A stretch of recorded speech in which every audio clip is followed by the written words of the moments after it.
am for never remembering my damn mic settings. Let's try that one again. Hey, now everybody should hear me.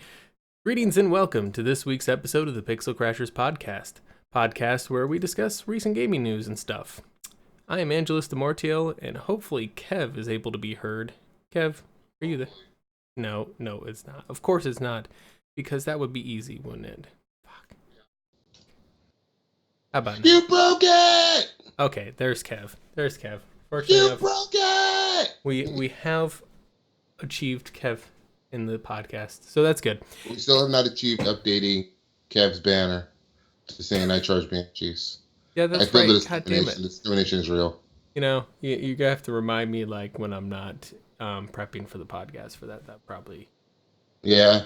I think I've done it like once, so... It's during the pod... That's the only time he mentions it is during the podcast, because that's the only time that any of us think of it. But he's still Kev the Gamer, and he's still I charge banshees because reasons. Banshees good for us. Yeah. Now it's over.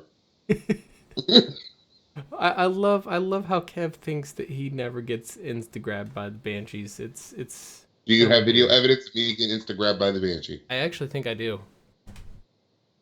You remember how many times I've live streamed while by charging? Yeah, I think I do. You might have seen me get caught by a phantom, but them bitches be cheating. Oh, okay, yeah, we'll go with that. That's why his name's not I Charge Phantoms. Exactly, that's exactly why. Phantom Charger, you heard it here first. Phantom Charger is the real person, the real master of the game. Well, see, but Phantom Charging is cheese with the Krogan Vanguard. Because she'll stagger every time, and you smack her with your claymore. See, what I do instead is I take the N7 Slayer, and then I stun lock her with the sword. Mm-hmm. That's how you really do it. Or, I mean, you could also be the Fury, claymore to the face, while you have Annihilation Field going and get a throw out there. She explodes. It's fun, and you keep going. Pretty much. I love Annihilation Field. Make Mass Effect great again. Yeah, Annihilation was all right. Yeah, it wasn't as good. I think there's things I loved about both. That's the problem. I really like Andromeda multiplayer for some reasons. It's the way they handle the microtransactions that really messed it for me in the progression. Yeah, exactly. It was all right. I mean, there was some minor things that I could ignore until patch 1.09, in which case they just with the progression.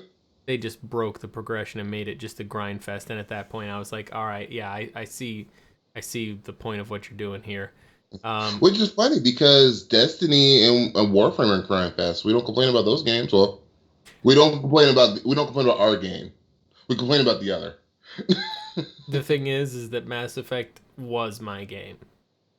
Well, I'm talking about Warframe versus Destiny in that respect. Oh, and by the way, you hear me criticizing the shit out of Warframe's grind all the time. I don't think I've ever heard you criticize it. All the time, constantly. Do you see me like every time Joe's like, "Hey, Mort, aren't you gonna come in and play Warframe?" And I'm like, "No, I'm really burnt out on that game. Just too much grind." I'm still gonna give Joe a special amount of shit. Because he hypocritically talked shit about Destiny for 3 years and then turned around about Destiny 2. Did he, or was he just asking for a channel for everybody else? Because he said he bought Divinity 2. I thought he said he bought Destiny. He may have, but he may have also just been talking to other people, and they wanted a group in our server for Destiny 2. So I don't know if I think that's great. Not. The reason I didn't buy Destiny 2 on PC, in fact, was because I thought nobody was going to be playing it. I thought I'd be running solo. Then y'all be finding these people that nobody on PC and chats talk to me. I say hello, nobody wants to chit chat. Y'all be finding people. That's because literally chat's all about the Overwatch. You know, that's our server is it has an inordinate amount of crazy Overwatch people, and since I stopped playing Overwatch a long time ago, I have that certain disconnect for them. Yeah. You know, they're just, you know, Yeah. Oh no, I'm the same way. Like I'll pick it up and play it sometimes, but yeah, I'm not hardcore Overwatch like everybody else, like most of the other people in there. Mm-hmm. Because I've been playing Wolfenstein. That Yeah. game's hardcore. Hey, at least Wolfenstein's not scared to throw down some freaking some Nazi symbolism.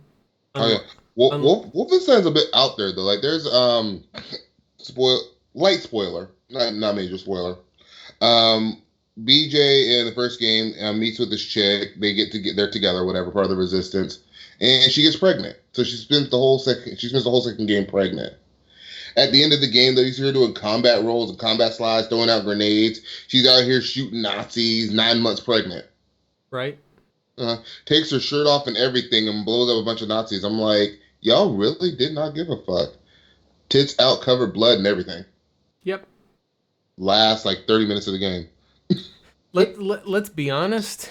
It's the game has it's been always been a little over the top. The premise itself has always been kind of a jumping the shark a bit. It's been like what if the Nazis won and this is the crazy shit that would ensue. Which that's kind of what I've enjoyed about the aesthetic of Wolfenstein has largely been that kind of idea.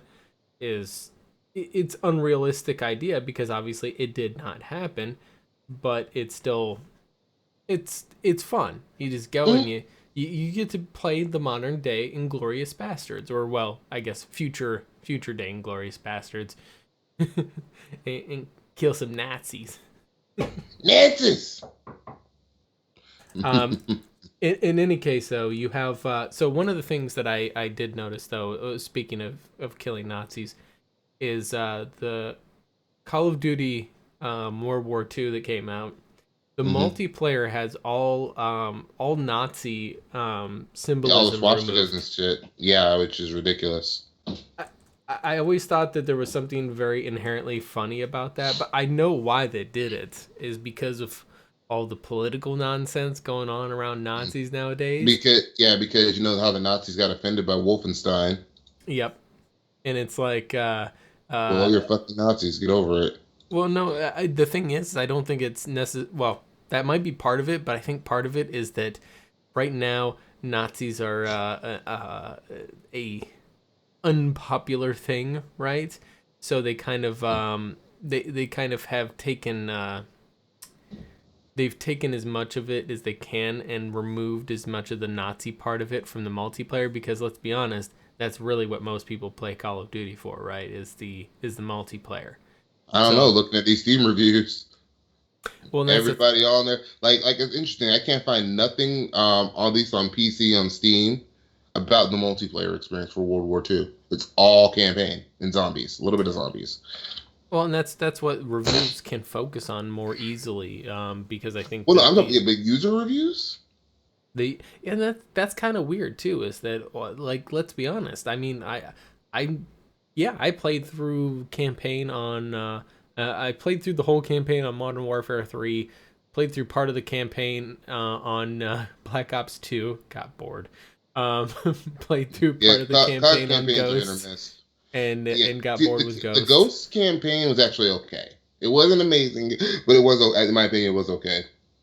I think a lot of that had to do with Ghost actually had some really good guns. It's a really good gunplay, which I don't think it got credit for because the maps were campy and the map flow just wasn't there. And I think the time to kill was faster too. Um, but Infinite Warfare actually had a pretty decent campaign. I played through that. That Mm-hmm. was pretty decent. Ghost had a decent campaign. I heard Advanced Warfare actually had a really good campaign, but I never finished it.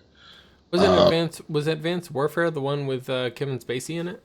yeah, Yeah, I that's heard, what I I heard thought. that one was really good. The press F to pay respects. Yeah, there's that. That has I, become a meme at I this point. I played like 2 hours of that campaign. Though, and that 2 hours is actually pretty good. Hmm. I was basically playing it because on Xbox One, when I started playing it, you had to wait for the game to finish installing, but you could play through the campaign. That, So I played the campaign for 2 hours, let it finish installing, and then went to multiplayer and didn't look back. that seems like a very bizarre. Like, I get it. I guess they want to get you in the game faster, but that just seems a little bit silly to me. Well, you mean I kind of like the idea of being able to play the game part way, at least especially if you have like A mode ready. Why not? I like the idea of being able to install specific modes, which I guess is coming to Xbox. I know for Call of Duty on Steam, it's been there because each mode is like a separate install. So if I just want to play the campaign, I can only install the campaign and be good. Yeah, which is probably what I would do because at this point, I just the multiplayer base of Call of Duty is pretty much devolved into nonsense. I'd be surprised if you didn't like the zombies. Zombies, yeah, okay. Like zombies, it's co-op. The puzzle solving. Yep. The co-op's fine. It's where at what point you have it's really at what point you have the PvP element where people tend to get most toxic, and that's kind of where I tend to avoid. As I've noticed, if you look at even Overwatch or Call of Duty or any PvP game, I notice that's where you tend to notice the most toxic people, being present in the community. And I think we had a conversation about this. We did, because I remember I used to always talk about like, man, I'm not meeting anybody on PC, and I was playing all PvP games where nobody's like even people on your team, you're competing against them. Yep. So everybody's toxic because of it. Yeah, and that's because that's the way that the Call of Duty's always been designed. You're rarely competing against other teams. PvP games in general, though, that's not just COD. Like I'll find people like, for example, playing Destiny. The first one initially, I actually made a lot of friends doing like strikes, which is all co-op, and things like that. And it's funny, like you would think the raids, because you don't have what you call area chat. You have to know the person to chat with them. You could probably make a lot of friends in Destiny if they would make, the Nightfall strikes and the raids where you can talk to anybody. Yeah. But they're afraid of toxicity. Well, then pull that shit out the Crucible. That's the only time where it's going to be a problem. Yeah, and that's the thing is that it's kind of this bizarre thing well, I guess it's not really bizarre when you think about it, because pretty much and the thing is people think, well, if it's more team-based, you notice it less. Well, in a manner of speaking, like in Ghost Recon Phantoms, which was heavily team-based, and I'm not talking like Overwatch, where, quote-unquote team-based, but really it's still about your individual performance. Like Call of Duty Ghost, which unfortunately shut down earlier this year. Ghost did? Yeah, they officially not Call of Duty Ghost. God, Ghost Recon Phantoms. That's the one I was thinking of. I'm getting names mixed up in my brain. But Ghost Recon Phantoms, they officially shut down the multiplayer servers earlier this year, and that game if you didn't work with your team, you all fucked. Like you were all done. Like if it really had a heavy amount of forcing you to work with your team, to coordinate your abilities and the way that you're set up and situated into a way like individual performance. Yeah, I might be able to run, gun, and kill one guy, but usually after that I get gunned down. Like I've never ran into a situation where one guy just ran through the whole team and just bucked everybody. No, he usually would kill one person and then he was done. And that game had very little toxicity. The reason why is because everybody was so focused on getting basic communication out, which I thought was fascinating. Like it was literally like the comms chatter in that game wasn't, dude, don't fuck up, don't do this, don't do that. It was, there's a guy over here, this guy over here, this guy over here. That was literally the comms chatter in there. It was literally calling out enemy formations, and that was it, because you didn't have time to do anything else. However, had that game been a little bit slower paced and still been very team heavy oriented, like, for example, any MOBA, then the toxicity comes right back. And that's where you get like League of Legends and Dota 2. Those games are infamously toxic because it's still team based. Yes, it very much heavily relies on your team working together, but it's very slow paced and people have time to kind of, I guess, think sideways. So that's kind of where I see it. So how about that Xbox?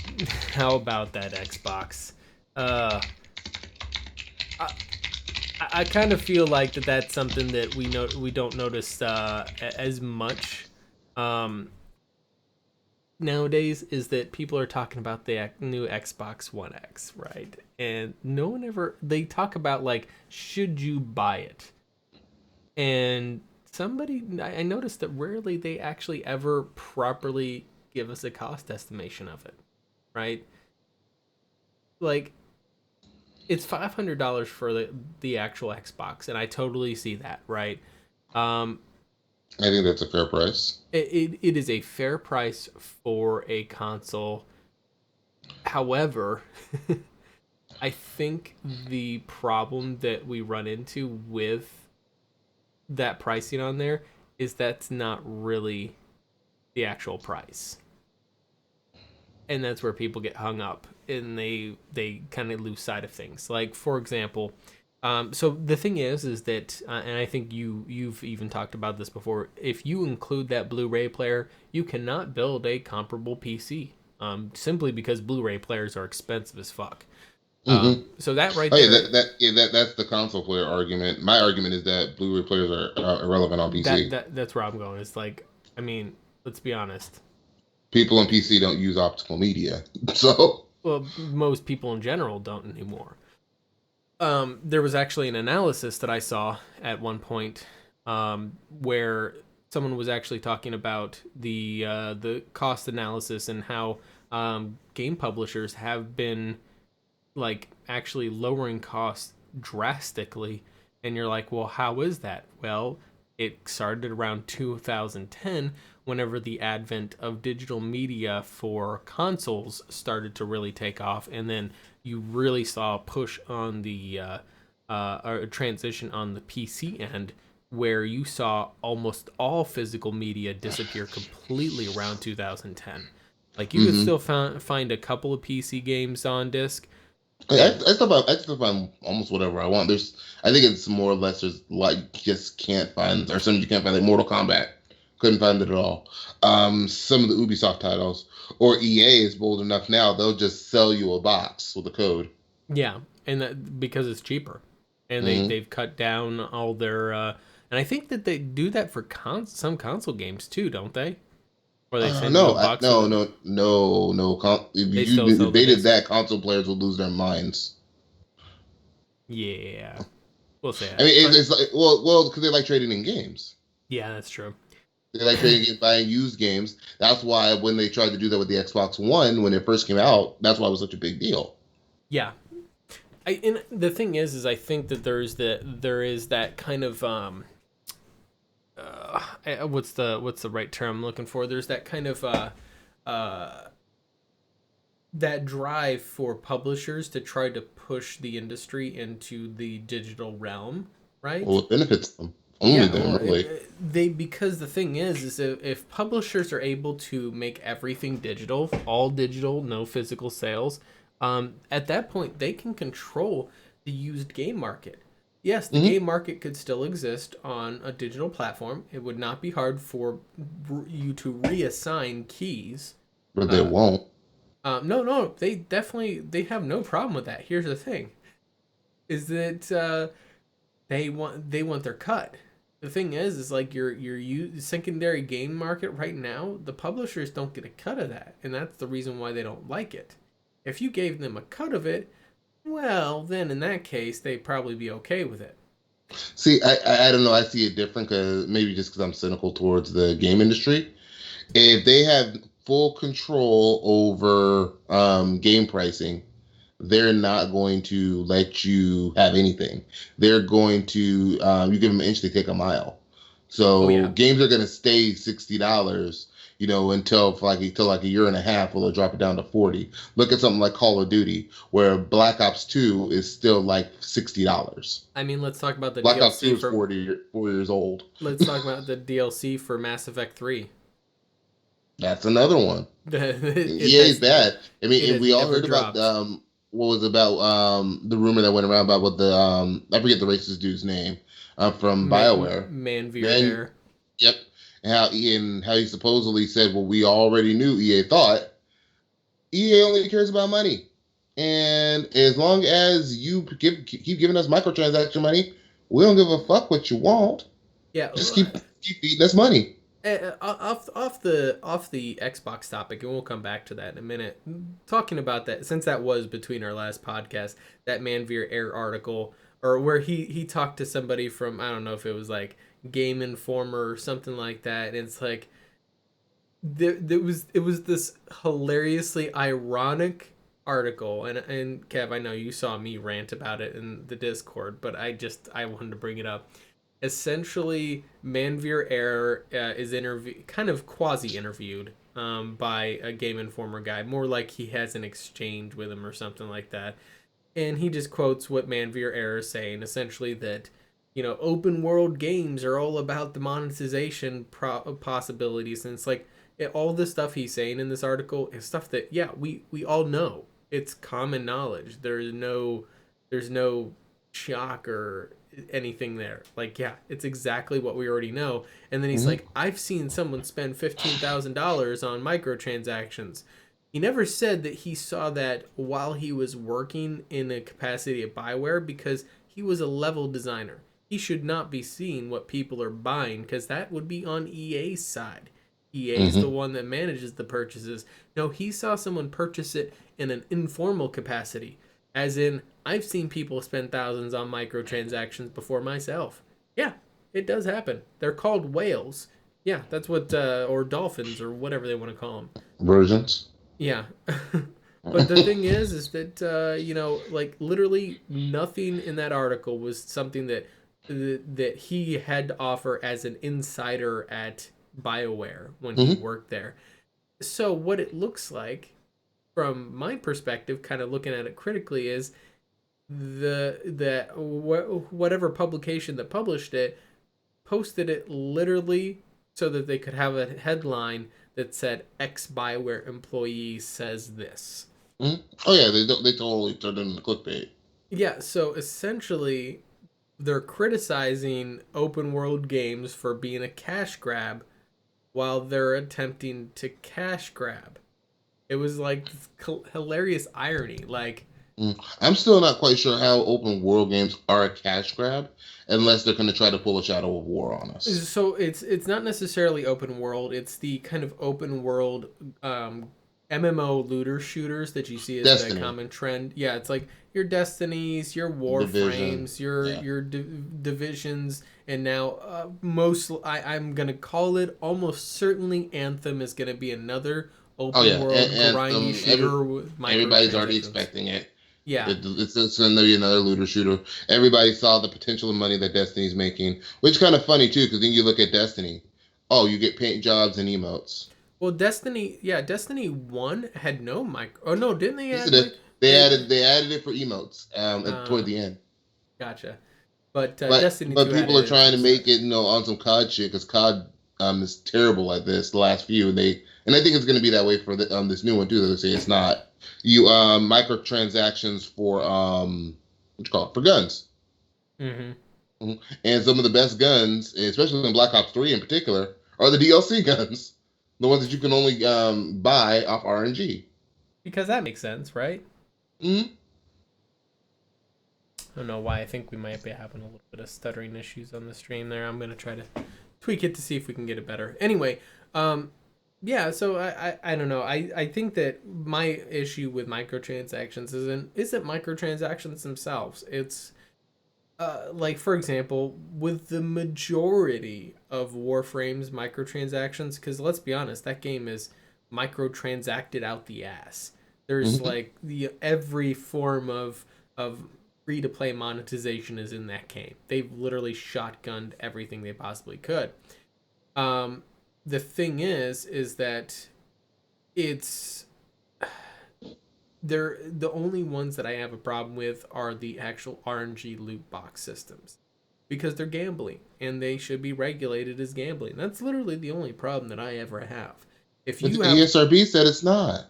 Yeah, and that thing. Well, the ESRB said that there's no laws classifying as such, which, to be honest, is fair. There are no laws classifying it as gambling, and that's the problem. It should be. The reason why is because it's not because the monetary aspect of it. The reason why gambling is regulated to begin with is because how aggressively manipulative those controlling the gambling can get if it's not regulated. And as we see with a lot of these games, they're more and more developing into the kind of mobile genre of it, where you're forced to buy microtransactions or have an extremely stunted experience. And it's like that's kind of forcing people to pay microtransactions, which is not fucking cool. It really isn't. And I think that's just the way it is. And with the new COD, I know in particular, which is just kind of egregious too, they added a social space. And apparently in the social space, now you can watch everyone open their microtransactions and say, hey, look what I got. I got this new gun. Because, it's popular. Yeah.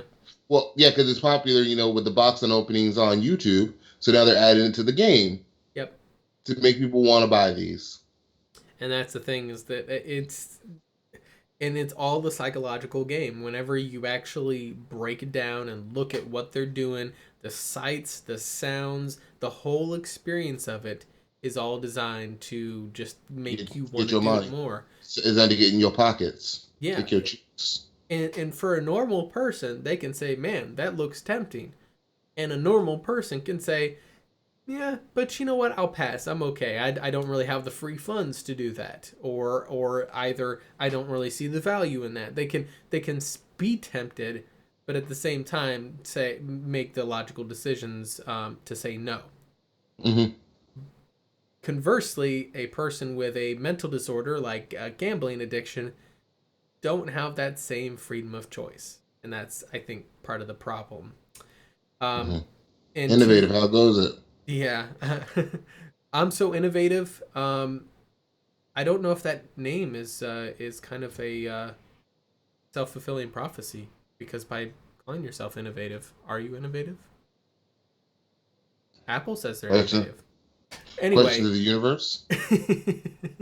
But yeah, that's kind of my thoughts on there. I don't want to devolve too much into microtransactions, because that's pretty much every fucking thing we go back to nowadays, because, well, it is a huge issue of our time nowadays. But I just wanted to make a comment on the Manveer Air article, because it was literally saying nothing new, and at the same time was literally just there for clickbait. Anyway, the Xbox, though. Yeah, so the question is it worth it? Yeah, is it worth it? I don't know. Definite gambling addiction, by the way, is an official mental disorder. It is actually a disease as classified by the actual medical industry. It's not just a flimsy thing that some people might have that they can kick. It's actually a disease. It's like alcoholism or any other chemical dependence, except for the difference is that you don't always have a choice to become addicted to gambling. You can actually be conditioned into it from a child. Like, oh, I don't know, if you're playing a mobile game with microtransactions shoved in your face every 5 minutes. Just throwing that out there. Anyway, and that's a lot of kids too. Now you think about it. A lot of kids. But the Xbox, worth it. My thing is that if you are hung up on that Blu-ray player experience, that's pretty much the only real way that I see it as being worth it, because of the fact that you cannot get a PC at that price point for that's really the only point where I actually can see it as being worth it. Any other instance, PC can do it cheaper and easier. That's really what it is. I see it. I see it differently. I think, taking the PC aside, I think this console was particularly made for people who are just fans of consoles. Especially if you're a fan of Xbox, and you don't want to deal with the PC, you really just want to stick with with the console experience, which is fine. Then this is a great console for that. If you're maybe someone like me who's more of a multi-platform person, depends. I think between this and the Pro, this one's actually worth it. I've gone on record and said the Pro wasn't worth it at all. But for me, it's more about, the better load times, the super sampling, the backward compatibility is going to be on both Xboxes. But it shows improves a bit better on the Xbox One X from what I've seen. Here's my question is, do you think that had the Xbox One launched as this version, do you think that would have made things different for them? No, No. I think they really, really messed up in the beginning. Mm-hmm. That's what I think the problem is they really, really messed up. Like Don Matrix completely. Oh yeah, with the whole always online like Always thing. online, but I think it was even bigger than that. It was that statement: if you want to play offline, But use an we have a Xbox console for 360. you. Yeah, That's what I think really shot that them in the foot. fucking So they said, "Well, I want a new console that plays offline," and bought a PS4. yep. They bought the PS4. I think skyrocketed just to spite him. I actually, in my opinion, after owning both, in a lot of ways, I think the Xbox is actually a better machine in a lot of ways. When it Well, comes to the user experience, the graphical difference isn't that big. no. Yeah, that is in PlayStation's advantage. But I think if you're talking about just the actual user experience, for the most part, prefer the Xbox. And don't think for a moment though that that Sony didn't try to capitalize like hell on the back of that of the launch flop, and they were totally like, oh, this is the console for gamers. You know, Oh yeah, want to trade in your games? Hand it to and, a friend. and the thing is that I'm pretty certain that they also there was rumors, or I don't know if there was any confirmation on this one, so this might be just complete rumor and speculation. But I thought that there was like rumors that there was like they also had online only functionality, and That was a rumor. That was once a rumor. Then they killed that shit after they saw what Xbox happened. What happened? yeah, What happened on that Xbox? was a rumor, no actual confirmation, but I could definitely see them quickly doing that. That would be a smart business decision if you Mhm. see someone you know, launch something and get a huge amount of negative backlash, and then all of a sudden, oh yeah, we need to pull that back and quickly rewrite things. And there is not three current gen Xboxes. There's only two. There is the Xbox One X and the Xbox One S. The original launch And model is actually technically a half generation behind now. well, no, it's not even that. The S and the original model are actually fairly much the same. Yeah, The S has a slight overclock, but they've also discontinued that original VCR model. yeah. The original big one, yeah, That's that what I'm died. meaning. Yes. It's kind of the half generation behind one. It's and they do that. The S model has become kind of a standard.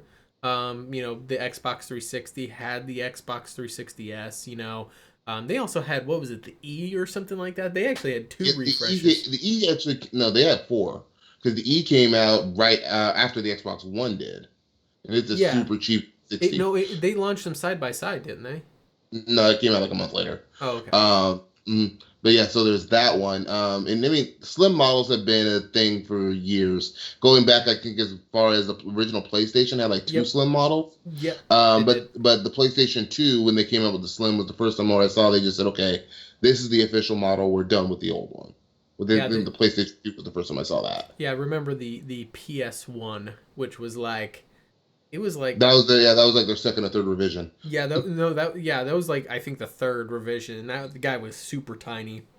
Or That, even remember, even back to the NES days, where the NES in America was always side loading, and then toward the end they made a top loading one.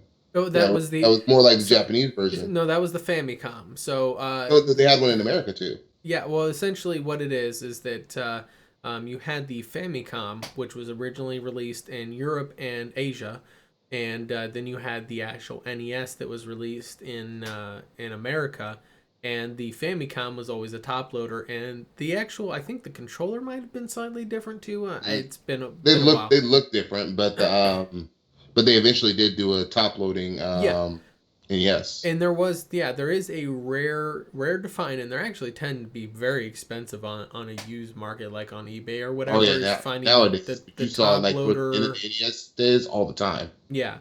But yeah, if you find an actual NES that's a top loader, they fetch a real pretty penny because they're very very rare. Hmm. Now they did have the what is it, the NES Classic now, that I think was also top loader, and that guy is Oh different. yeah, the Raspberry Pi. Yeah, that's That's that basically what these classic consoles are. They're just overpriced Raspberry Pis. Yep, exactly. And then the Super NES also, I think, had a revised model later on down the line as well. Mm, But I don't know if the N64, if I remember, if that one actually ever got a mm. revised model, because I I think its think lifespan Nintendo was stopped shorter. after the SNES.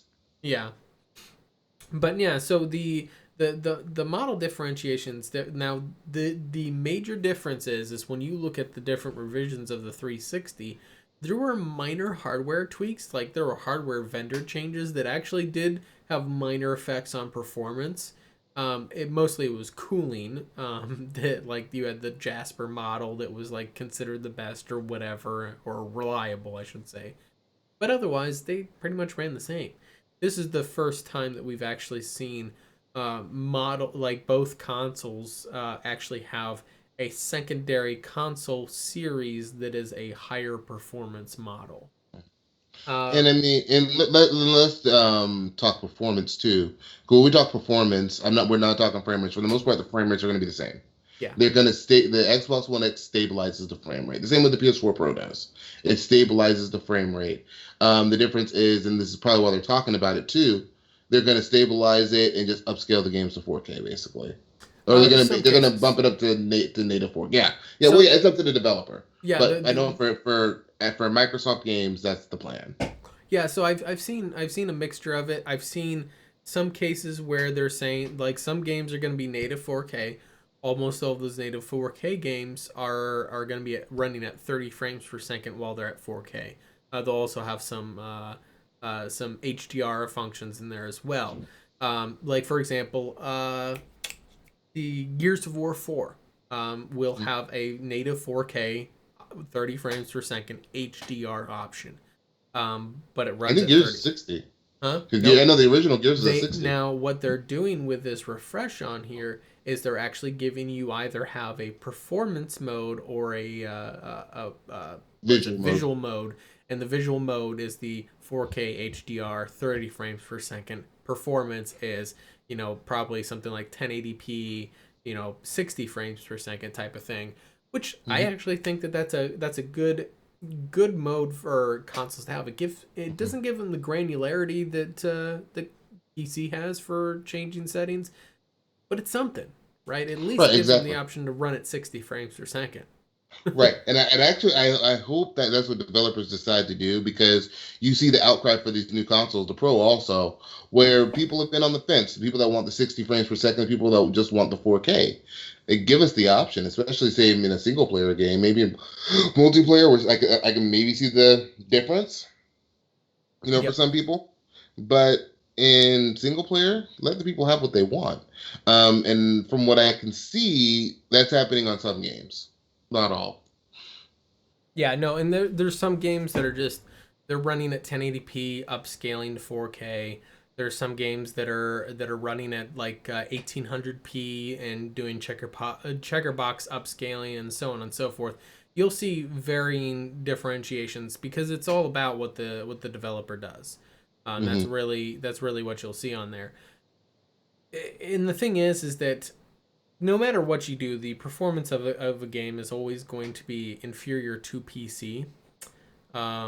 But it's the most of the reason people buy the games isn't really for performance, as I've noticed. It's really only the fanboys that tend to like brag about performance.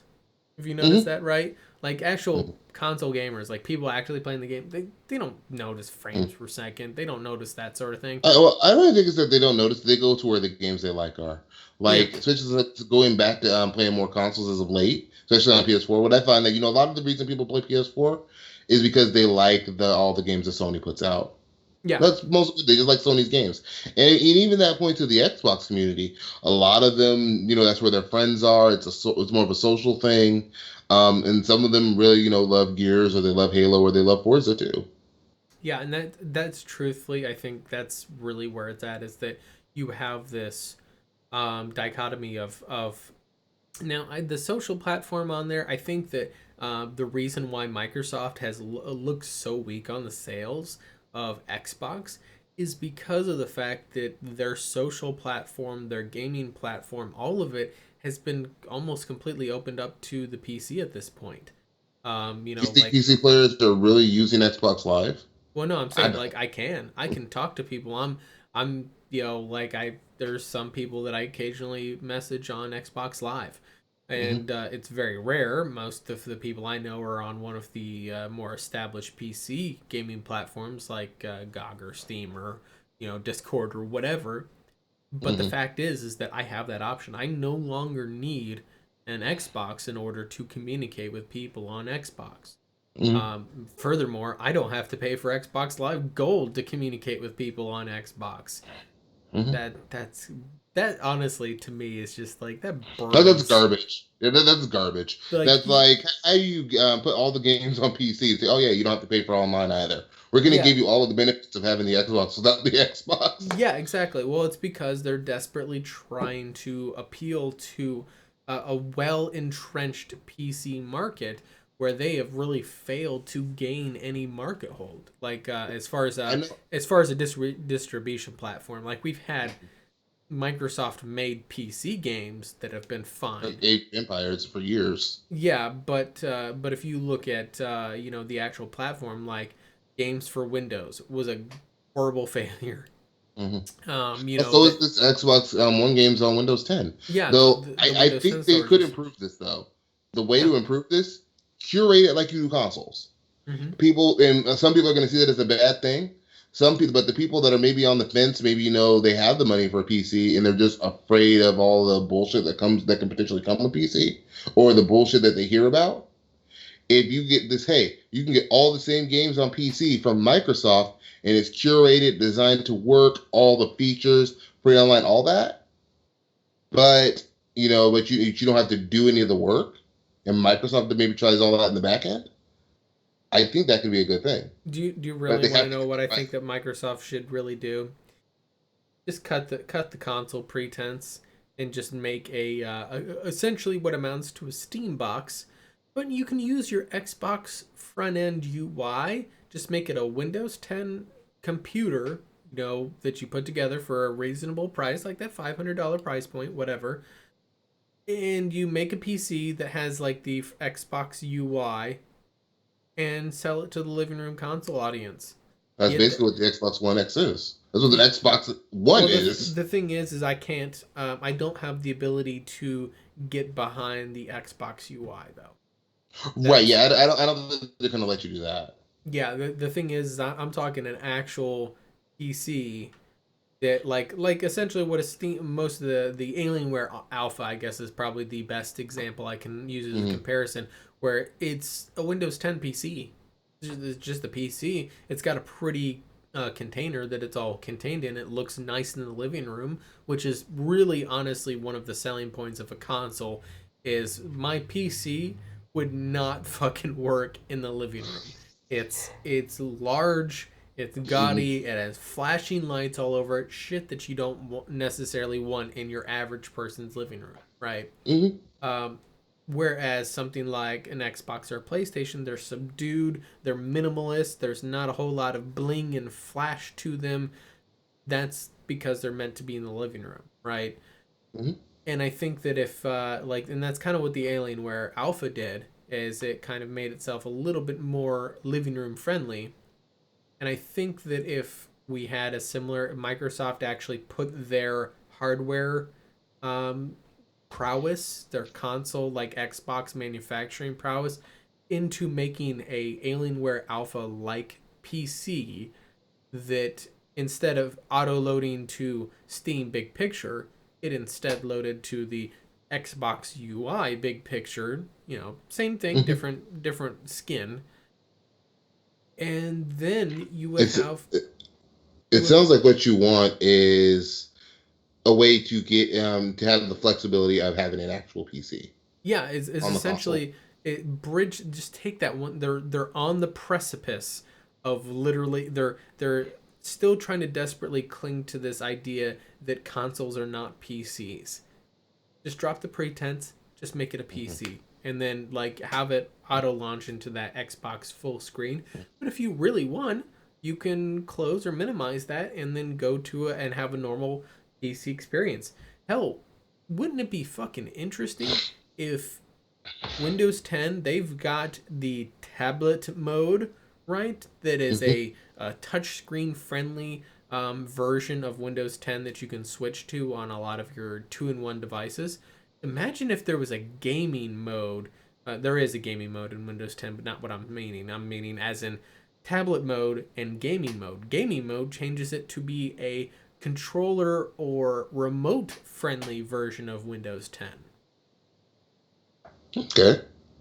Right That wouldn't there. be terrible. It would essentially turn it into the Xbox user interface, if you will. Mhm. Maybe a little bit different, but it would still be pretty much that. I think that would work wonders for them if they managed to pull that off. And that would bridge the gap. And all of a sudden, no longer is Xbox its own console. Xbox is a distribution platform on PC, and now you are bringing Xbox into the largest market segment fully. You're fully committing to the largest market segment in gaming. Well, sorry, second largest, not mobile, but Mm. I don't know. To me, that's where an Xbox would be worth it to me.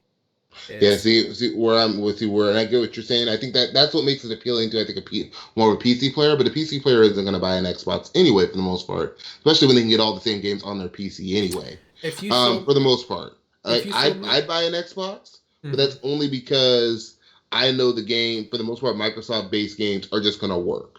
I don't have to, like for example, Forza Horizon 3. If I wanted to stream Forza Horizon 3, forget about it. It wasn't happening. Just too much CPU overhead, too much GPU overhead. The game left no headroom for anything like that. However, if I had an Xbox, it wouldn't have been a problem. It would have just worked. See, Um, and is, is I see it in scenarios like that. and now is that a question of actually is the thing that I always point to whenever and that's something you hear a lot is that with consoles games just work. Well, that's not always the case. It is the No, no, case oh, they more. do have broke. I've seen some broken shit on console. Well, yeah, it is more often the case though. That is very true. And I think that's more of a something to be posted to developers because I think oftentimes what developers do is they develop for the lowest common denominator, which is consoles, and then they will port it to PC. Um, Mm-hmm. if you'll notice, there are a lot of games that are the games that are developed on PC and then downscaled and ported to console tend to work better on all of them. Mm-hmm. Now there are games that I think that were developed on like Warframe, although you don't like the game mechanics of it, that's fine. But if you No, look at the but it works really performance, well on console. yeah, it works well on everything. And the reason why is because they start by developing it on several different types. They have an AMD machine, they have an NVIDIA machine, they have a potato PC in their studio that they tested on, like super low specs type of thing. And that's where they start, Mm-hmm. so they can kind of get a broader sense of the performance, and then they port it over to the console version and it runs seamlessly. That's one of the first games I saw on console that ran at a solid 60 frames per second. Call of Duty. Call of I Duty's frame rate's always been solid, with the except no Ghosts. Ghosts had problems on PS4, but the but rest of those them, were those were 30 frames per second. no. Well, COD's always been 60. No, no, no. I'm saying like until maybe I want to say like all of your consoles like 360 and PS3 were all 30 frames per second games. There was none Mm-mm. of them that were 60. Mm-mm. The They, Call of they Duty series going back, there's a at reason least as why I far say as that. COD 4, was 60. Because the HDMI output, which was the best you could get on the 360 at the time, was a version of HDMI that only outputted at 30 hertz. In I other didn't see words, that because no all the matter no stats matter I what saw frame rate it's was 60. running, it's outputting at 30 frames per second. It wasn't until HDMI 1.2, which we saw, I think it debuted on the PS4 and Xbox One, actually had HDMI 1.2, which does support 60 hertz output. Nah, see, I had to look in there. I know components you can do 60 as well, and for the most part on my 360, for the most part when I had my 360, I was running out components. So Yeah, and that may be the case since it's analog. It would probably output at a different rate. But if you were on HDMI, which had the higher fidelity and allowed you the better visual graphics and what most people used, they were playing it at 30 frames per second, which, like I said, it ran fine enough. I had no complaints. But the when you look at, You heard it here first. Morty's okay with 30 FPS. I honestly, at the time, that was true. I was okay. I'm still that way. Like I care more about a consistent frame rate and good frame pacing than I do a high frame rate. That is true. I will say that I am, whatever it is, it needs to be steady frame rate. But when it comes down to it, I look at 60 frames per second. I look at 30. I can't. I hate 30. Like, it just looks horrible to me. I did for a while, but then I realized, wait, no, it's the games that I hate that are at excuse me, that are at 30 that are 30 that I don't like have bad frame pacing. Hell, I play games at 30 and then play the thing on PC at 60, frame pacing bad, and I just prefer to play at the 30. Mm-hmm. I had that issue with Witcher 3 because I wanted to use HeroWorks when it first came out. That's why I played it at 30, because the frame pacing was all over the place on my 970 once I turned on HeroWorks. But at 30, it was fine. So great to turn all the settings in Witcher to maximum and still run it at 100 frames per second. Oh, yeah, you can do that now. Yeah. The game came out. It was bringing the high-end rigs to their knees. Mm-hmm. Well, it still wasn't. It's still pretty demanding. Comparatively, for the time at which it was released, there is no game that has been as demanding on high-end systems as Crysis, because Crysis was so badly optimized. There's a reason why Crysis 3 is still a benchmark. Yeah, exactly. It's like even to this day, Crysis 3 is still hard on modern. Witcher 2 is too. Witcher 2 is still pretty tough too. Yep. And that, by the way, that doesn't mean the game is good if it's tough on systems. That means that it's poorly optimized. For anybody curious, that's not a good thing. But console optimization, which people get mad on, like console optimization basically just means downgraded. Yeah. Like, we'll get mad when you say that. Like, console optimization is not necessarily a good thing. Yeah. It pretty much means that you're just kicking down the quality of the game in order to make it more run on lower end hardware. I mean, even PCs are like that. That's why you see, things like not The Witcher, Watch Dogs. Yeah. People got mad about Watch Dogs. It didn't look that way. You know why? They had to optimize that motherfucker. And let's be honest, the E3 tech demo of Anthem, man, that graphics looks so good. Guess what? But Optimization's gonna happen. There's people gonna be mad. The thing is that you got a tech demo, a vertical slice tech demo of Anthem. Everything looks so damn good. I'm like, listen, that's gonna be a big ass open world game like Destiny or some shit like that. There's no way they can run that level of graphic fidelity on modern day hardware and have the game run at any passable frame rate. So instead, what's going to happen is you might have some cinema scenes, some like scripted pre-rendered events that are really high-end graphics, but the actual overall gameplay, they're going to have some way to optimize and make the game not run like absolute hell. It's like when you look at Hellblade looks gorgeous. But when you look at the reason why it's gorgeous is because the game is small. I mean, that's otherwise it would run horribly if it was that. It's basically they took the kind of corridor level design that was popular last generation on 360 and PS3, and they just made it look, those textures just look better. Yeah, and I mean, you look at your typical Call of Duty single player. Usually they look pretty damn good. Like you see the some of the cinema scenes in Call of Duty World War II. Man, they look fucking good. But that's because the single player is relatively small. It's usually like maybe 6 to 10 hours. It's a really small, heavily scripted, corridor shooter essentially in most cases. Then you get into the multiplayer and oh man, the graphics look a lot worse.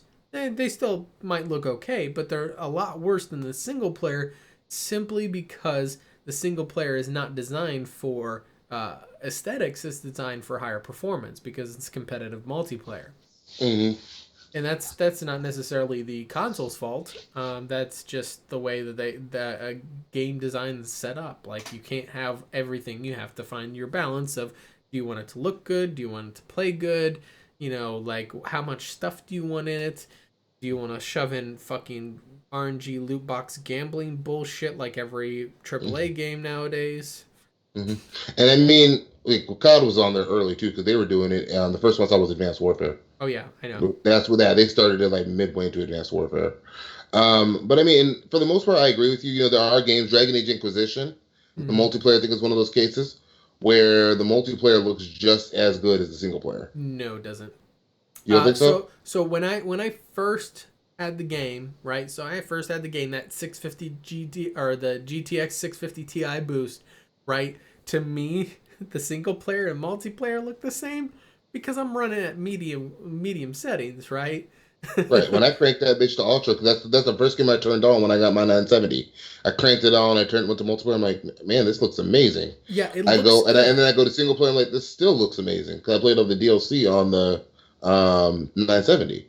There are certain levels of polish that I notice are higher in the single player than multiplayer. But here's also the other thing you got to consider. Technically, the multiplayer in a lot of ways should look better if it was a single player experience. But here's the reason why they look very similar. Like there's not a clear distinction on there. Is because on one end, the multiplayer is optimized for fast file transfers between players so that they can sync up, right? So it's got that internet factor in there. And that's why certain textures have to be downgraded. Whereas the single player is open world. You've got a lot of stuff that you have to load in. So as a result, it's got to be a little bit more optimized than that end. So you both have to take hits to their aesthetic quality in order to make room for other components. It's just different. And maybe I misspoke there. Maybe I jumped the gun a little bit because when I think about that, because the DLC was all basically corridory. Yeah, and so that's why. So for me, when I only played the DLC on the 970. So when I said it looks as good as the multiplayer, it kind of makes sense now. The Jaws of Hakon was pretty open because I'm actually currently playing through Jaws of Hakon right now again, and that one's pretty open. But the Descent and Trespasser especially are both heavily corridored. And as a result, those ones and you do notice that there's some more fine detail in a lot of the textures in both of those areas. And they tend to be very unique. Whereas like say the main parts of the single player and multiplayer will reuse a lot of textures and assets over and over again so that it saves on the file space. When you have a corridored thing, it tends to have more detail and interest because they have to use a lot of unique assets. But that also comes at the cost of it can't be as open as expansive because that would take up too much space. You'd have too much frame buffer for that. And that's something that, hey, maybe the Xbox One X could actually handle because, it's got 12 gigabytes of GDDR5. Yeah. That's going to be nice. I think it's going to be nice for those 4K textures.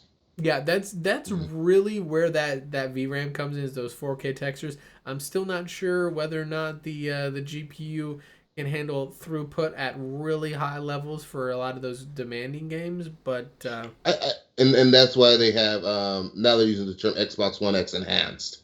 Yeah, because games like I don't believe Assassin's Creed is going to be 4K on the Xbox. No, I think it's going to be close, like in between 1440 and 4K and upscaled. That's what I'm hearing. Yeah, I'm thinking, and then it's going to be 30. Yeah, most likely. So the thing is that strangely enough, you don't really see much games that are 1440 upscaled. Usually they're 1080p upscaled, which really doesn't look a whole lot different. It's just literally taking an image and blown up. The PS4 Pro. I know. PS4 Pro, most of them are doing 1440p upscaled. No, they're using 1800p, and they use checkerboard upscaling. Yep. Checkerboard upscaling to me I don't know why, it just sounds like anti-aliasing. It sort of is. It's essentially what they do is they just the way in which that they upscale it, rather than taking the whole image and just scaling it up, they take segments of the image and blow those up so that it has a better level of upscaling quality to it, so it doesn't look as janky. And I completely get that. I think that that's a completely fair reason on there, but at the same time, I'm just not to be honest with you, I'm like, I don't really care about 4K. like, frankly enough, I don't give a shit about 4K. Mm. Like, to me, now, if I was playing on a very large television, okay, 4K might be important. And when I say very large, I mean 70-inch plus. You know, like Mm-hmm. a big ass fucking television. It's not What do you think a really, lot of console players are? yeah, not a lot. I would say there are some, certainly, but no, I wouldn't say a lot. Most console players are playing on something around probably 50 inches, and most likely it's 1080p TV, so they're not really going to get any benefit out of 4K TV or a 4K Well, console.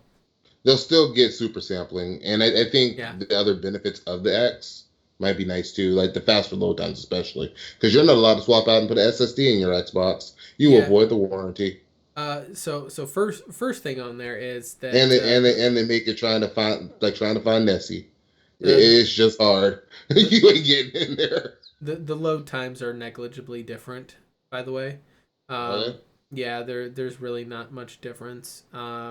The From what I load from what times. I saw, you were losing like 10 to 15 seconds, which for some people are a lot, Mm, and that depends too. Because like I personally think SSDs are overrated. I'll take a 7200 with more space over an SSD I because I don't notice care about the small difference in load time for me. it does It's like 30 seconds depend ain't a big on, deal to me. it does depend on the game, right? So Mm-hmm. so first of all, when it comes to the Xbox One X, so I actually had saw some reports of the actual measured load times on Mm-hmm. tests that they did, and it was fractions of seconds. You know, like maybe up to a second. There was not the difference was definitely not 50% faster. Mm. And the comedy is that they're like, "Oh, it's 50% faster than our 5400 spin rate drive." And I'm like, "So are you saying that it spins 50% faster? Are you essentially saying that you put a 7200 RPM drive in there instead of a Which is what I thought 5400?" they did.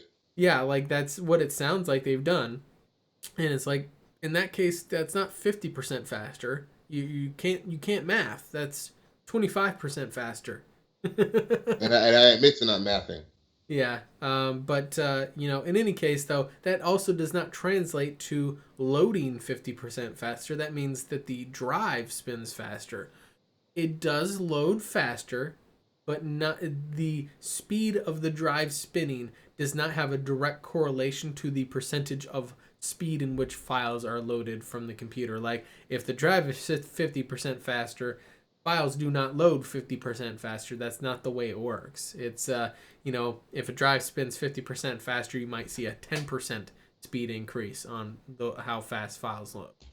And Maybe that's they're doing some of that fancy old console optimization. No, like I said, and that this is direct measurements. Like when they were doing tests in like Gears of War 4, they were like it did load up faster. It was like I think the actual initial launching of the game was like maybe a half second to a second faster or something like that. And loading screens did go a little faster. They were fractions of a second faster. It's like that's cool. It is a little bit faster, which means you're gonna be in your game and experiencing less interruptions, which is always good. It's useful for a game like Dark Souls Yeah. or Cup Souls.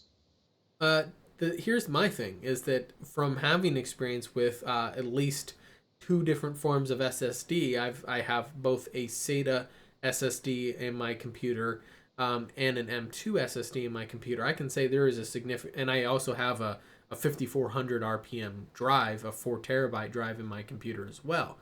So, okay, so to qualify that, the SATA hard drives are in RAID zeros, so they actually run faster than normal SATA. But whatever. Point is that when I put a game on the hard drive, the actual mechanical hard drive, for example, Dragon Age Inquisition. Let's take that guy's example. You know the infamous two different loading screens in that game, which always cracked me up. Like you have the loading screens with the nice information, and then it fades to a black loading screen. I don't know why they thought that was a good idea, but whatever. I We don't usually ask, we just accept. right. You've noticed like those loading screens that can be notoriously long on mechanical hard drives are maybe take half as long to load because it's actually almost entirely skipping out the actual visual loading screen, so I don't get to read anything. and then it goes almost instantly to the black loading screen, and that only takes a couple seconds. So it is so much faster. And whenever you're dealing with a game like that, where you're loading into different areas frequently, it removes you from your gaming experience a lot more often if you have it on a slower drive. But that's also the same thing as having a slow CPU, right? You have a slow CPU, you'll experience the same thing because that's what's loading up those files. Slower your Right. CPU is. It's just a matter of what's talking to what faster. Yeah, exactly. So the thing is that they're 2.3 gigahertz, 8-core CPU on there. It's like, so being the clock rate is that slow, and most games are getting to the point where they're better optimized for multi-core. It's still with that slower clock speed and AMD's notorious worse IPC levels. I don't see that as actually having a faster hard drive like the SSD. You're probably not going to notice a huge difference just because it's going to be bottlenecked by the CPU. And most people don't understand what bottlenecking is. They think that bottlenecking is just having a worse GPU than your CPU. I mean, yes and no. It's whatever stops your performance. It's just a component of your system that slows down the speed of everything else because it has to wait for that guy. And exactly, and that could be a variety of things. yeah, and most people equate that to CPUs being too slow, and it's like, Because usually it's what it is a CPU. Or like, for example, I bottlenecked my when I had my 4770. I had a yeah. fucking 750 Ti. I bottlenecked the fuck out of my CPU. No, the thing is though, in that particular case, your GPU isn't bottlenecking the CPU at all. So the way the bottlenecking works is since the CPU has to act as the intercessor of all the stuff running on your system, he's organizing the RAM and the hard drive and the GPU and all this stuff. He needs to be faster. If he's too slow, then everybody has to stop what they're doing, wait for him to get his shit done, right? Whereas if the CPU is fast enough, but the GPU is too slow, well, the GPU is working on his stuff. The CPU is still managing to organize the RAM and the hard drive and all that stuff. He's not bottlenecked by the GPU. Where the GPU though being too slow, you're definitely going to notice output delays, however, and lower quality visuals and so on. But it's not necessarily going to be as bottlenecked. It can be. In your case, the 750 Ti or whatever, and a 4770, might bottleneck, but that's difficult to do. I'd say. It's the same thing as having now the hard drive though, that can bottleneck things because the hard drive's where the game's stored, right? Yeah, it's not getting the information fast enough. Yeah, the GPU, the CPU, all that stuff needs to load game assets into RAM or into the VRAM in order for it to then process it. Well, the faster it can get those, then the quicker it can get them loaded to where they need to be and have them ready to actually process. So the hard drive can bottleneck things just because that's kind of the pool in which everything draws. But I don't know. It's a commonly misunderstood concept that I think gets overused a lot, and I hate using that term bottleneck. But Bottleneck. yeah, I think that the Xbox One X though is not necessarily having any components that are bottlenecking. If they put an SSD in there, I think that the CPU would not be fast enough to really make use of it fully. So I think if they have a 7200 RPM mechanical drive, I think it's fine and it cuts down costs because otherwise it'd be tough for them to keep that in that $500 price range, you know. But yeah, so if you were given a choice of the Xbox like experience, right? You know, like I said, if there was instead of a tablet mode, and if you had a console mode, right, that was controllable with a controller or whatever, of an actual PC that was $500, similar performance and specs, and you could have all your friends that are on Xbox and so on and so forth. Would you actually prefer to have a PC that had that experience as opposed to an actual console that has the kind of more limitations to it? I don't know. I like, because my thing with PCs that I like is I can go in and fix the problem myself. Mm-hmm. So there's a lot of that too. If there's a problem with a console, I'm just waiting on the developer to patch it. Yeah. So a lot of people are like, oh, that's such a disadvantage. You have to Google and you have to wait for. No, I like that because I want to get the shit out my way. That yeah, that's true. I think it's At the same time, I like and I'm a firm believer of this for the most part. Consoles just work. I mean, PCs work too these days. I don't have like it's exaggerated where people are saying, you know this, where every PC game you buy is broken. No, and Steam reviews kind of give this a bad rap too, because dudes out there running GTX 580s mad that and i3s and mad that Assassin's Creed Origins running like shit for them. well, the thing is that rarely becomes much of an issue on Steam reviews. Most of the time, Steam reviews start playing into socio-political issues. Like, for That too. example, whenever a game developer does something unrelated to the game itself. When with Firewatch or PewDiePie. Yeah, exactly. Firewatch with PewDiePie. All of a sudden, Firewatch gets review bombed.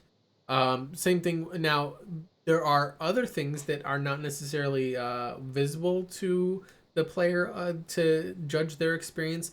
Like, I think PUBG got review bombed by the Chinese market because they pulled some bullshit over in China or whatever. I can't remember what it was, so I'm not going to speak to it. But your experience as a Western player is not going to necessarily be impacted by that. But at the same time, I don't have a problem with those because they increase consumer transparency. Like, we can see more of who we're giving money to and why. It's up to the consumer at that point. It's better to have more information than less, right? It's up to the consumer at that point to decide whether or not they just want to look at that top level mixed or negative or positive or whatever like aggregation and make a Mm-hmm. decision based on that, or if they want to say, well, it says mixed reviews, let me actually find out what the mixed reviews say. And then it says, Right. oh, this game's a ripoff, it doesn't have any good features, or blah blah, it's a bad game. Then you're like, oh, you know what, yeah, I'm gonna pass on that. Or if the reviews say developer's a Nazi, blah blah blah, you shouldn't give them money, and you're like, but is the game good? Oh, the game is Right. good. Well, maybe I still want to buy it. I don't care about their views, and that's up to the Mm-hmm. consumer to decide, right? It's it's their information to sift through as they choose, as opposed to not having any information. Like, oh, I don't know. For example, Origin having absolutely no review system and no idea if a good game is good or not. You know that. Notice that, right? Mm-hmm. EA doesn't. Origin feels very, very segregated. Origin wants to keep you. It's essentially like a console in many ways. It wants to keep you down in the basement in the dark, growing like a little fungus. They'll occasionally throw some shit on you to keep you well fed, and that's and when I say shit, I literally mean feces. They'll throw some feces on you, aka Battlefield 2, or Battlefront Battlefield 2, 2. Oh. Battlefront 2. They'll throw some feces on you like that, and then keep you locked in the dark, and so that way you have no information. That's really what EA wants. They just want you to give them money and not question it. Well, I That mean, yeah. and that's not just EA. That's Ubisoft. That's Activision Blizzard. Yes, they, by the way, are the same company. In case you Overwatch fanboys out there, yeah, Overwatch is made by Activision Blizzard, not just Blizzard. Right, but they want to forget that because Blizzard makes our favorite games. Yeah, Blizzard. The reason why their branding tends to be segregate. That's the reason why you see games branded Activision and games branded Blizzard, is because they realize their fan bases are not at all the same. People that like Blizzard But games. then they put a game on like Destiny on BattleNet. Yep. Well, that's why wouldn't they? That makes perfect sense why they would. See, to me, it doesn't because of the separation. Well, the Like, thing, I was one of those ones that just wanted it on Steam. Like, I'm weird though. I want everything on Steam. Damn it. honestly, I just want to stay in the Steam ecosystem, and you can have it everywhere else. That's fine, but I want to stay in the Steam ecosystem. and that the thing is in my utopia, right? All games would be available everywhere, right? You just put Mm-hmm. them on all the platforms. You pick your flavor. If you like Origin better, you like Steam better, you like GOG better, whatever. Hell, you can buy them on multiple if you want, whatever. Or for that matter, I would love to see it where I buy a game and then I can link it into whatever platform I want. For example, I buy Divinity 2 Original Sin, right? GOG is trying to do something similar to that. They You log into your Steam account and it'll sync up some of the games, but yeah. publishers I think aren't going for it. It depends on what the publishers want to do. A lot of your indie publishers are like, hey, that's fine. That's totally cool. The catch is what Valve wants. Valve may want a cut of the profits at that point, in which case the sale happened on GOG. So that's where you get into licensing issues, and that Valve may be the rejecter on there. But to me, I would love it if like I buy it neutral, independent, and then I just load it into whatever platform I want. The problem is that Valve or Origin or GOG or whatever, they want to get their cut on the sales. How do they do that if I'm buying the game independent? That's the reason. Right, exactly. I want to see more independent sales of games too. I want to see us get to a point where, say, for example, I'm going to use Ubisoft as an example because I know they do this a little bit. If I buy a game from Ubisoft Direct, let me pick the platform I want it on. Yep. Like if I shouldn't just automatically be sent to Uplay. Yeah. Well, so I want to go where the best deals are, but I want to stay in the Steam ecosystem. That's not happening with Ubisoft games. You either buy it on Steam or you're getting a Uplay copy. Yeah, well, and that's the thing is that I think that whenever I got Rainbow Six Siege, I believe they gave me the option. They gave me a Steam key to activate, I think, or something. So that was the one I gifted you. I gifted you a Steam key. That's what it was. Okay, yeah, you gave me, but it still runs Uplay, right? In the background, yeah. Yeah, it still loads up Uplay in order to launch the game. But when I got Ghost Recon Wildlands from there, that's a direct Uplay game. I can't have that in Steam. Yeah, because when you do, because I think you got yours with your 1080, didn't you? Yep. Yeah, see, because I know when I got my 1080, they never gave me a game. They were supposed to, but they wouldn't.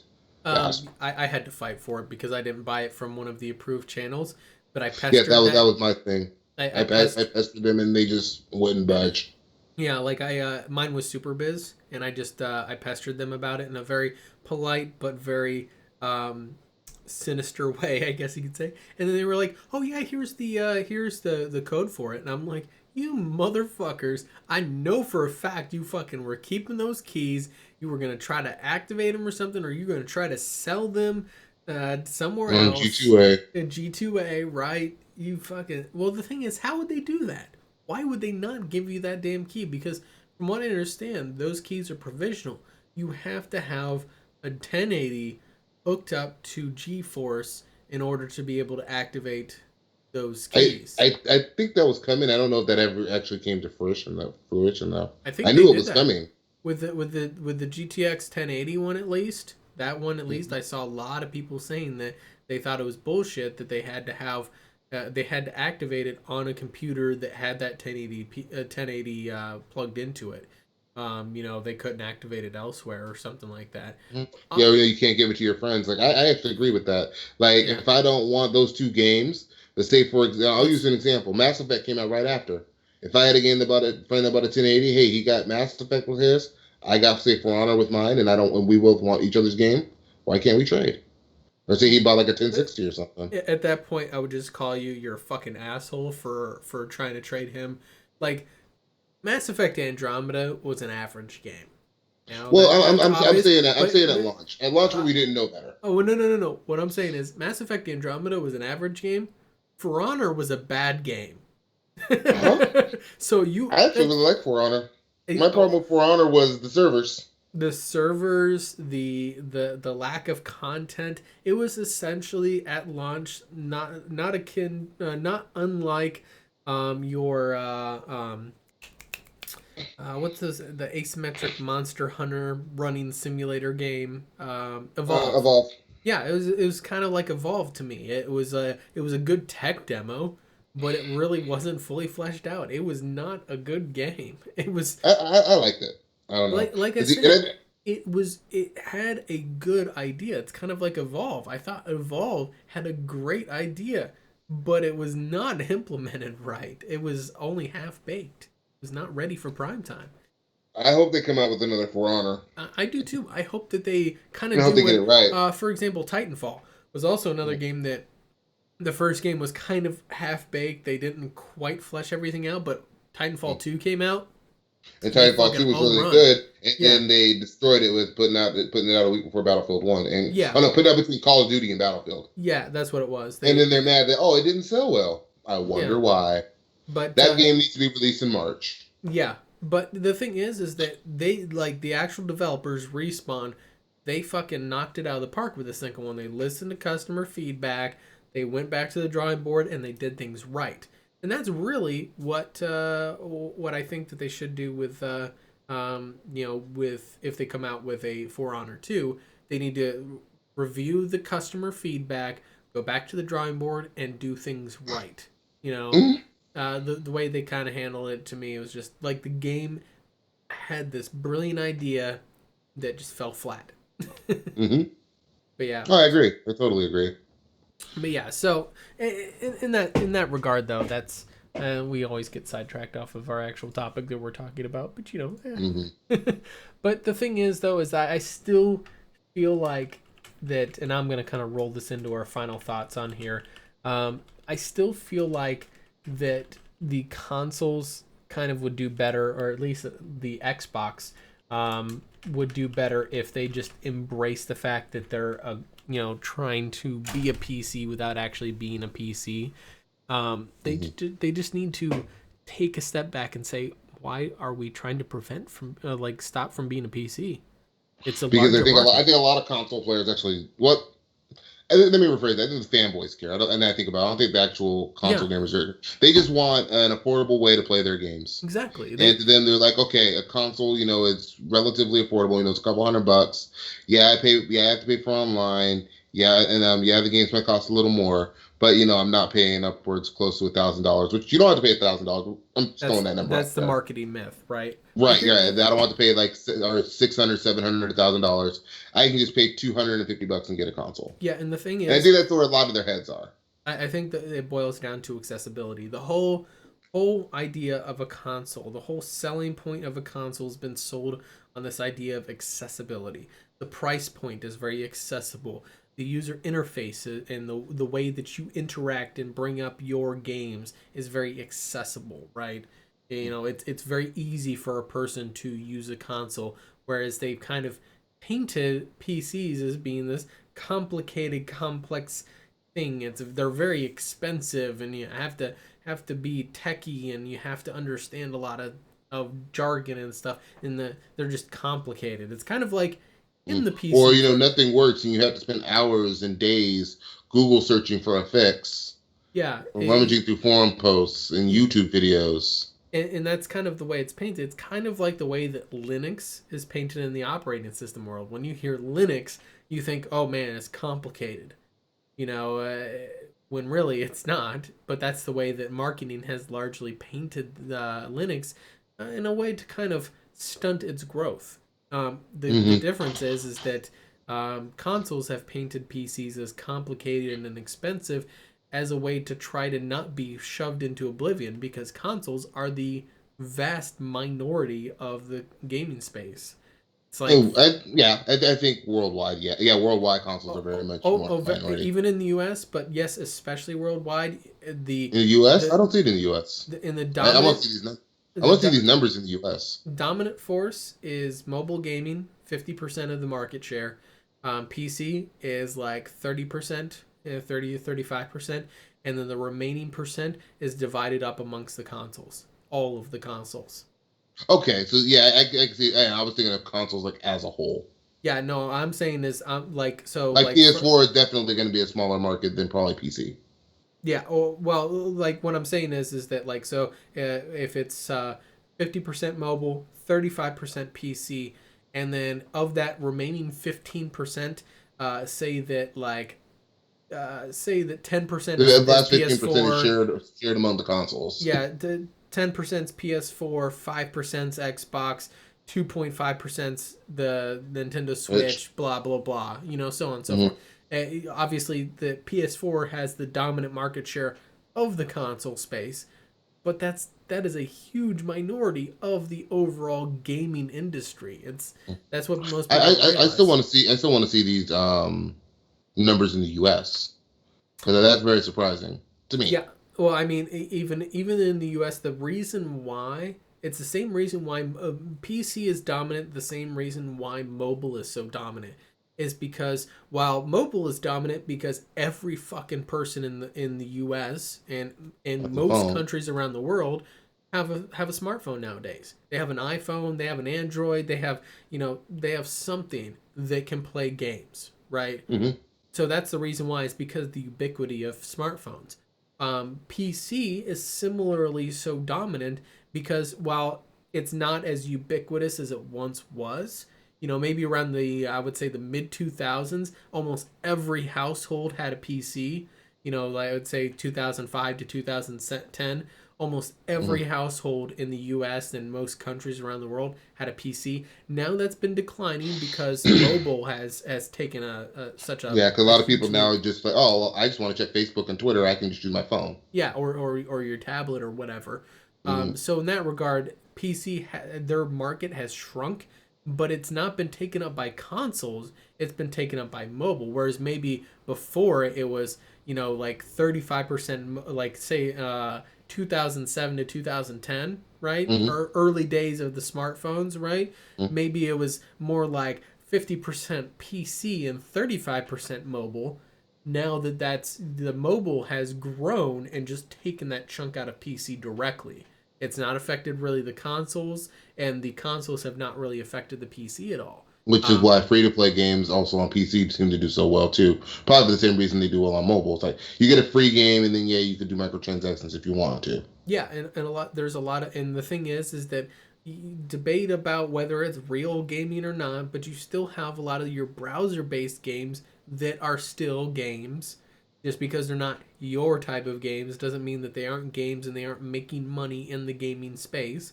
Like your Facebook's gaming platform has largely fallen out of favor for the most part. But at one point you had like your Farmville and all that shit that was like a cultural craze for a while. That still made money. That was still making money in the gaming industry.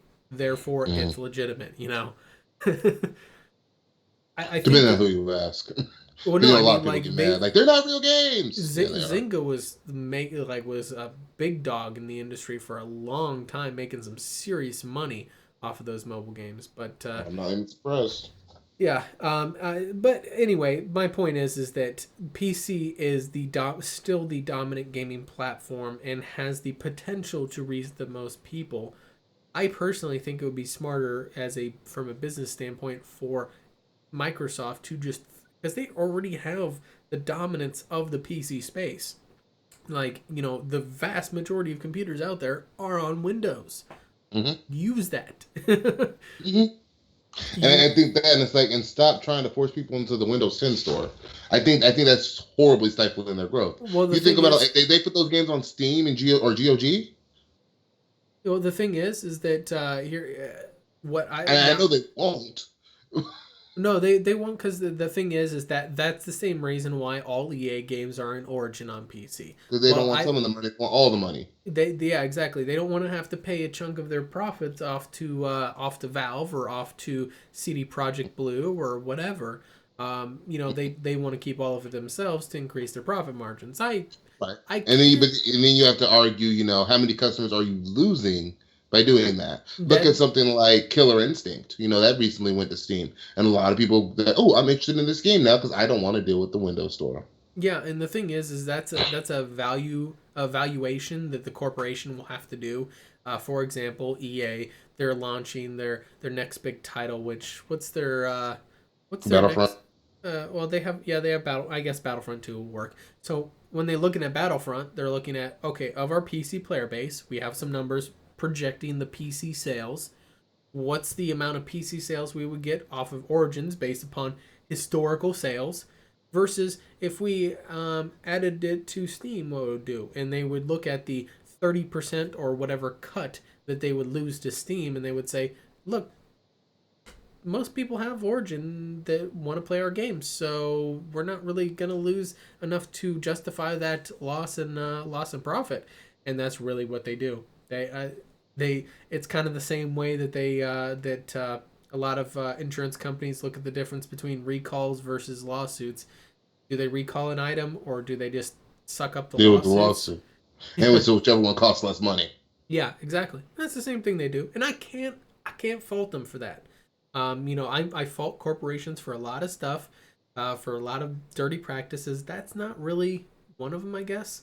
I see it as that Microsoft could do a lot if they simply, put that console mode into the Windows 10 platform as a whole, and then they essentially, yeah, you can load up the Windows Store and purchase, and obviously they would make it easier to buy stuff from the Windows Store, right? But at the same time, I can still load up Steam in big picture. Bam, controller support already there. It's automatically launched. You play that would be nice too if the game's automatically launched in big picture mode, or if you could load the Windows 10 game store games. I mean, in Steam. Yeah. As far as I know, you can't do it with the EXEs. They don't have EXEs. They have some other format. Yeah. And also, I don't know if you've ever bought a game from the Windows 10 store. I have, and it's a pain in the ass because you open the Xbox app, you find your game, you select your game, and then it opens the Windows Store, and then you go digging through the Windows Store. Yep, and that's why can't I just buy it directly from the app like I can for an Xbox game? And that's something that I think they really need to revise. I understand why they're doing it. It's kind of a similar way to what Android does, and I still think the design is equally as janky on Google. Right, on Google, I have the Play Games app or whatever it's called. I think that's what it's. I don't do much mobile, so I'm not sure about that. So they have the Google Play Games app, right, which is like has all your achievements and all that shit in there. But I'm like, oh hey, look, here's a game. It's like discover new games, and it's like, okay, here's a game. Oh, it's free, and it looks, when you look at the damn thing, which I'll have to show it to you because you're on a different camera. When you look at the thing, it looks a lot like it's a store page, right? It's got like a little free button that you can click on, and I'll show it to the other camera so that way you can see. It looks like a store page for it, but when you click on the actual free button, oh, actually, no, I'm sorry, Google updated. Now what it does is it gives you a little sub window to install it. Okay, yeah. Like every other app in the Google Play Store. So, and now that's a lot easier. Previously, what it would do is you would click on that free button and it would shoot you over to the Google Play Store to download it from there, which is kind of what the Xbox app does with the Microsoft Store.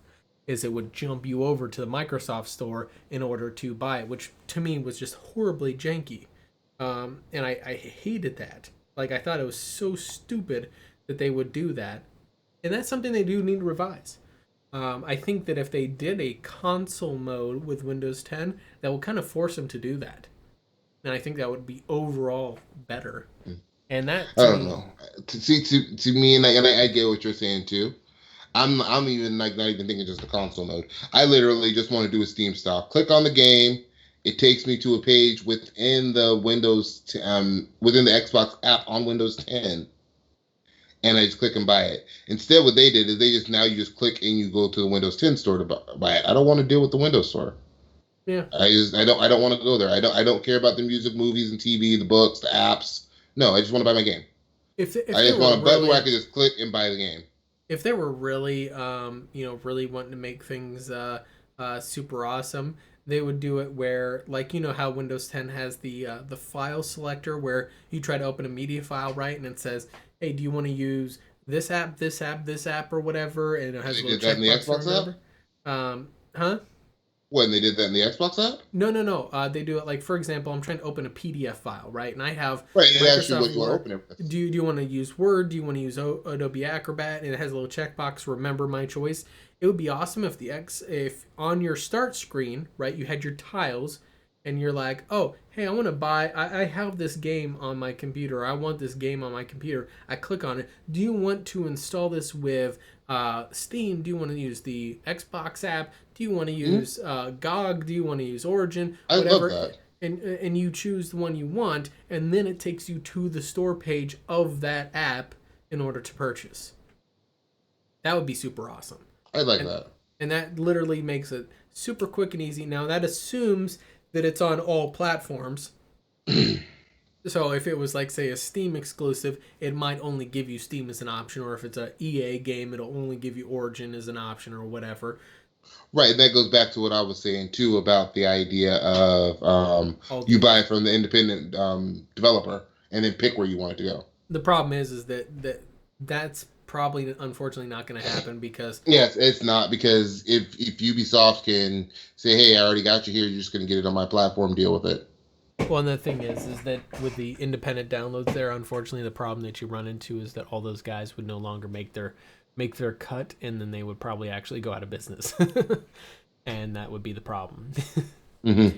I can see that too. But yeah. Yeah, at the end of the day, they still got to make their money too. Yeah, and that's... I think about that. Well, just put all the games on Steam, damn it.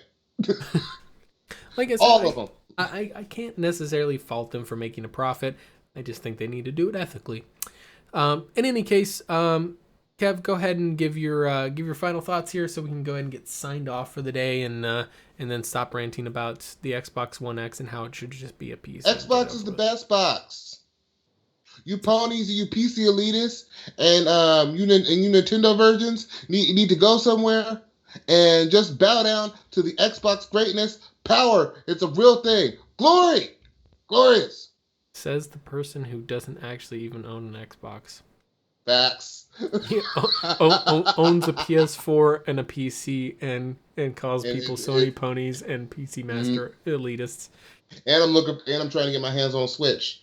But it's like every time I see Switches in stores, I don't see money in my bank account. And then when I see money in my bank account, I don't see Switches in the store. That kind of feels like the same thing every time I see Divinity Original Sin 2 in the store. I don't see any money in my Steam account, so I'm kind of like, I feel like it feels bad, man. Divinity's fun too. Divinity Original Sin 2. I didn't like the first one too much. I like the second one. Oh, yeah. I just find time to actually sit down and like really, really play it, because I've been playing so many games. It is a definite I will buy this game. It's just a question of when. So that's really what it's about. Yeah, my problem is that you just got to find time, you know. It's same thing with Cup Souls, because I'm not finding time to play Cup Souls either. Cup Souls, nice. That's a very fitting name. Cup Souls. It's a fitting name, because really, when you think about it, Dark Souls is pretty much a boss rush game as well, in a manner of speaking. It's all about fighting the bosses. That's what Dark Souls is. It's all about pattern recognition. Yeah, well, Dark that too. Souls and Cuphead, just the pattern recognition. As soon as you find the patterns, you just dodge the pattern and go. Yeah, and that's really what Cuphead's all about too, is that they all have their different patterns and ways that you have to go about tackling them, and that's really what it is. And yeah. But the difference is Cuphead's just so great looking. I love that aesthetic. Cuphead is freaking gorgeous. It's kind of like, have you played Inky and the Inky and the God damn it, I can't remember the full name of the game, but it's also kind of that same early Disney. I've never heard of the game. Yeah, it's really what it's about. Is it's I'm trying to remember. It's Inky and the Something Machine, but it's really all about the. When you think about it, it's actually about the original competitor to Disney whenever Disney was first starting out. Like, we're talking Steamboat Willie era. There was a guy, an animator on the East Coast, and I can't remember his damn name, but Kevin Eastman. Huh? We're just gonna call him Kevin Eastman. Yeah, sure. But one of the original animators from Ninja Turtles. He was from New York City, and he made like Betty Boop, right? Betty Boop, everybody knows her. She was made by this guy. And there was essentially where there was Mickey Mouse, there was also a puppy version that this guy had made. I don't know who made it first, whatever. That's not the question here.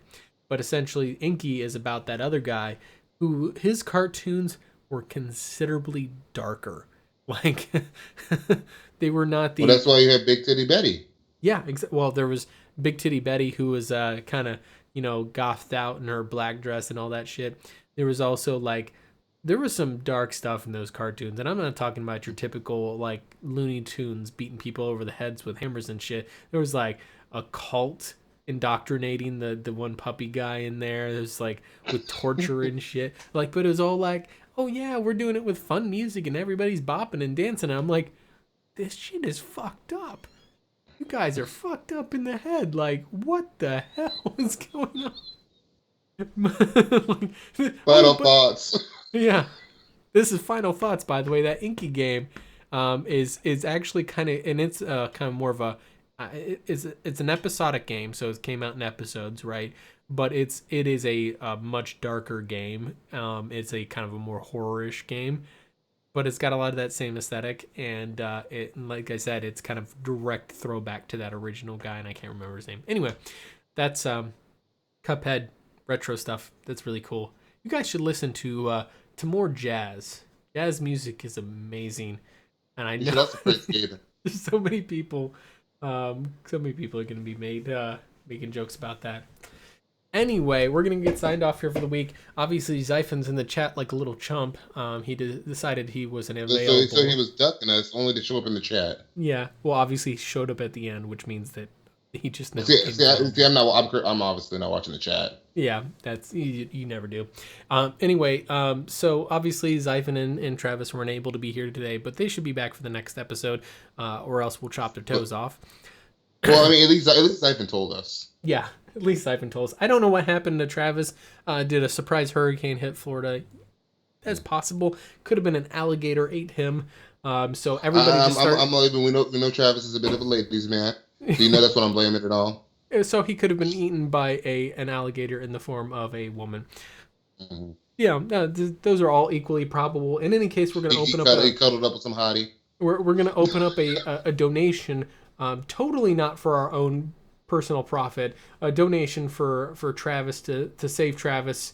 Travis lives matter. Yeah, Travis lives matter. Trying to save him. I swear. Totally not just going to go to my bank account directly. Anyway, here's my bank account number. You guys can donate directly to that. I want my cut. All right, guys, we're going to get signed off here for the week. But we'll catch you guys again in 2 weeks for another episode of the Pixel Crashers podcast. Praise Gaben. No, don't do that. No, just don't. Praise him.